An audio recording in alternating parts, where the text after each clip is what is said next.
The horsepower war is over. The handling war is on.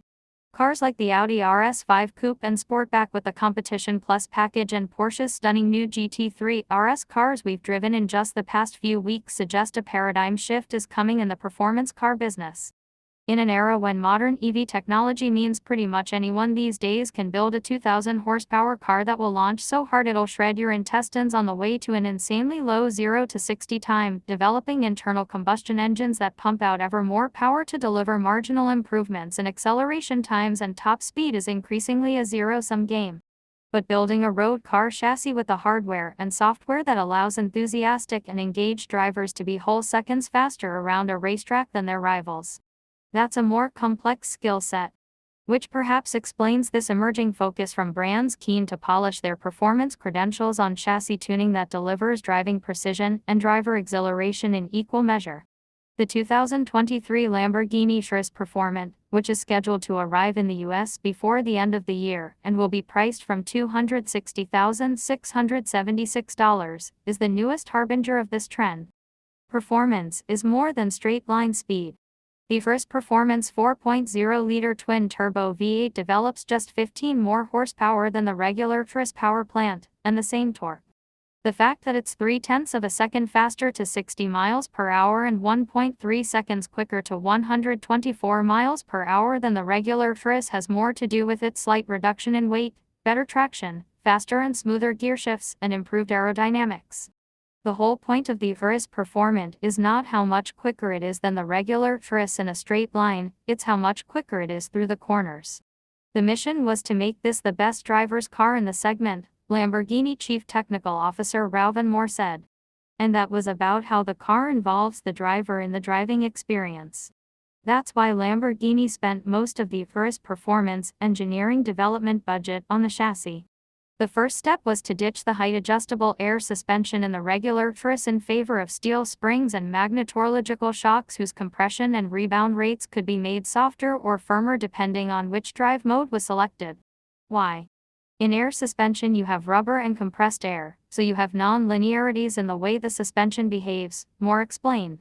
With steel springs you always have predictable, linear behavior. And that means the shocks can be precisely tuned to enhance the superior body control the steel springs deliver, and the car can be fitted with tires that respond much more quickly to lateral inputs and loads. There are no race cars on the planet with air suspension because from the dynamic point of view it's not the right choice, said Moore, who has a PhD in numerical mechanics, a delectable fleet of performance machinery in his personal garage, and who used to build and drive drift cars for fun.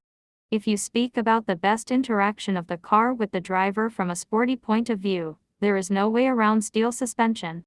The steel-sprung Urus Performante rides 0.8 inch lower than the air-suspended Urus in its default ride height setting, and its track has been widened by 0.6 inch. The active anti-roll system has been carried over from the standard Urus but has been tuned to take advantage of the greater precision of the steel spring suspension as have the rear-wheel steering and torque vectoring systems. The massive 17.3-inch front 14.6-inch rear carbon ceramic brakes are unchanged, but the Urus Performance standard 22-inch wheels can be fitted with a new grippier high-performance Pirelli P0 Trofeo R tire 285/40ths up front and 325/35ths at the rear that's been specially developed for the car and is available as an option. Sharp-eyed enthusiasts will be able to spot the go-fast posers by the optional 23-inch wheels on their Urus Performance. Those dubs are not available with Trofeo R tires. As before, the 4.0-liter twin-turbo V8, which makes 656 HP at 6,000 RPM and 627 pounds-ft of torque from 2,300 RPM to 4,500 RPM, drives through an 8-speed automatic transmission. However, the transmission has been reprogrammed to be smoother and more responsive, especially in manual mode, and sends drive to all four wheels through a torsion center differential that's been set up to send more torque to the rear axle under acceleration. A meaner look. Lamborghini design chief Mitja Borkert has given the Urus Performante a visual makeover, but it's not simply intended to make Sant'Agata Bolognese's scowling super SUV look even more like Darth Vader in a bad mood. A redesigned front bumper features a larger splitter and new intakes to improve cooling and help create an air curtain over the front wheels. Vents in the re-profiled hood help reduce air pressure in the engine compartment. The new rear bumper has vents behind the rear wheels and a new diffuser layout between the bazooka caliber quad exhausts, and a rear wing extends from the roof over the backlight. The new hood of the Urus Performante is made of carbon fiber, part of a weight reduction program that includes a titanium exhaust, lightweight interior trim, forged alloy wheels and an optional carbon fiber roof. The Viper green shown here is the Urus Performance hero color, though Lamborghini will paint one pretty much any shade you desire. The visible carbon fiber treatment on the hood is an option. Inside, black Alcantara with a new hexagonal stitching design on the seating is standard, with leather available as an option. Other options include the extension of the Performante trim on the doors, roof lining, and seat backrests, as well as matte carbon fiber and red door handles. New, dedicated Urus Performante graphics feature on both the central screen and the dash. What does it all add up to? Moore says the chassis hardware and software tweaks deliver a 5% improvement in both steering response and grip levels. The styling changes a 10% improvement in aerodynamic efficiency and 38% increase in rear axle downforce, and the lightweight components a 103-pound reduction in the overall mass. These may not sound like big numbers, but they add up to a Lamborghini Urus that indeed feels much more driver-focused, as we discovered on the fast yet technical 2.5-mile Autodromo Vallelunga, 20 miles north of Rome. On valleying the slow to mid-speed corners where the regular Urus requires some patience, preferring you to wash off speed before deliberately committing to the apex, the Urus Performante darts for apexes like a hungry shark, especially in Corsa mode, which dials up all the car's chassis drivetrain and systems to DEFCON 1 and dials back the interventions from the stability control system.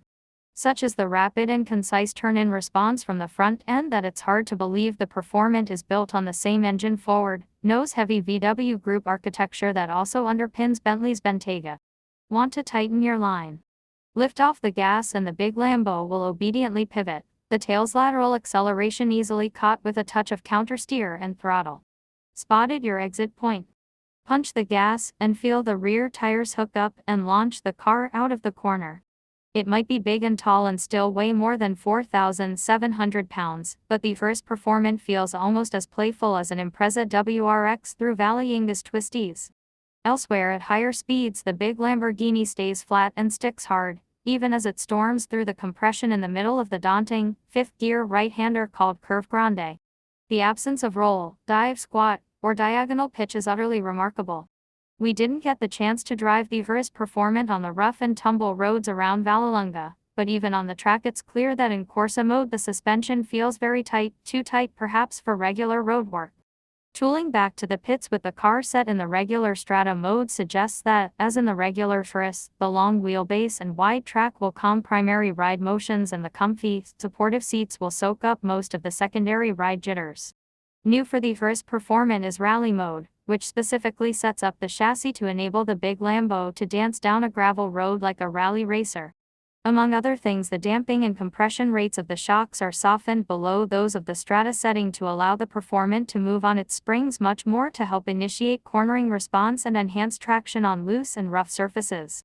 If you're used to pitching a Subaru Impreza sideways on gravel or snow, you'll notice a little extra movement from the rear of the Urus Performante that will rotate the car further than you perhaps wanted or needed. That's the rear wheel steering and torque vectoring at work. It's designed to help non-expert drivers who typically continue to turn into a corner when their car starts to slide rather than open the steering as they go to power, says Moore. If the car understands they want to initiate a drift, then they only need to be brave and push the throttle, he said. The rest is managed by the car. If you are a pro driver, and you are trained to drift with cars without control systems, then you have to rethink a little bit. Few Urus Performante owners will ever dream of cosplaying Colin McRae down a forest track. But rally mode gives them bragging rights their buddies driving Aston Martin DBX 707S or the heavy-hitter Porsche Cayennes don't have, dude. No rally mode in that thing. Seriously. How fast? That's up to you. Okay. Rally mode is a bit of a gimmick, but it doesn't detract from the essential truth that defines the Urus Performante. It might only have a mere 15 more horses under the hood than the regular Urus, but it's up to 3.5 seconds a lap quicker around Vallelunga. About 1.5 seconds of that is down to the Trofeo R tires, says Moore. The rest is due to the chassis hardware and software improvements. Best of all, the driver is at the core of that performance differential. The first performance support technologies will help you out when needed, but the fundamental chassis setup allows drivers of all abilities to explore their own limits, and the limits of the car with confidence.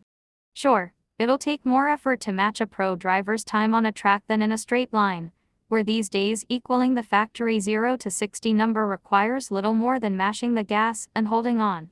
But surely that's the whole point of driving. More power is not always more fun, more said. The Lamborghini Urus Performante proves the point. It only has a little more power than the regular Urus, but it's a whole lot more fun to drive.